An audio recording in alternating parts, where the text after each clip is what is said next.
नष्ट पुत्र। अगली बात कही है नष्ट धना। किसी ने पैसा मार लिया, इसी को नष्ट धन नहीं कहते। इसमें इतना सुंदर वर्णन है, जो पैसा शराब के ऊपर, जुआ के ऊपर, कुकर्मों के ऊपर जो खर्च हुआ है, ऐसे धन को खर्च करने पर व्यक्ति ने बहुत बड़ा अपराध कमाया है, ऐसा गणेश पुराण में लिखा है। किसी भी प्रकार के ऐमाल के द्वारा, व्यसन के द्वारा, गलत काम पर, हमने तो यहां तक पढ़ा है कि किसी को रिश्वत देने पर भी, धन खर्च करने पर अपराध है। वर्णन तो ये किया गया है कि रिश्वत लेने वाला अपराधी है, तो रिश्वत देने वाला भी घोर अपराधी है। इस तरीके से धन धर्म में नहीं लगा, ऊट पटांग कामों में लगा। भगवान वेदव्यास कहते हैं इस अपराध से मुक्त व्यक्ति भगवान गणेश की आराधना पूजा करके ही मुक्त हो सकता है, नहीं तो ये पाप नरक तक पहुंचा देगा, व्यक्ति को किसी काम का नहीं रहने देगा। अपने अपने घरों में भगवान गणेश की पूजा कीजिए, द्वादश नाम लीजिए गणेश जी के।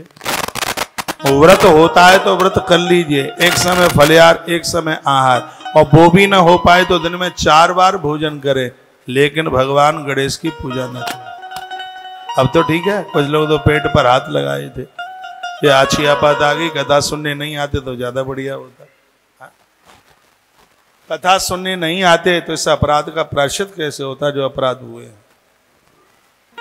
इसलिए आप भोजन करके भी, व्रत नहीं कर पाते हैं आप, तो भी आप भगवान गजानंद की पूजा के अधिकारी है, गणेश पूजा के अधिकारी है। तो नष्ट पुत्र, जिनके पुत्र समाप्त हुए हैं, चाहे वो फौज के रहे हैं, फौजी बन करके रहे, जिसका बेटा फौजी है उस माता का तो दूध कृत हो जाता है।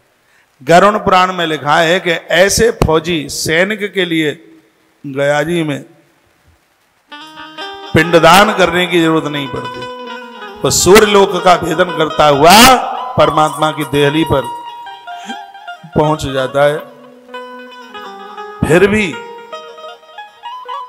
उन बच्चों के लिए जो समय से पहले दुनिया छोड़ करके चले गए हैं, उनके घर के लोग, माता पिता, पत्नी नहीं है पति,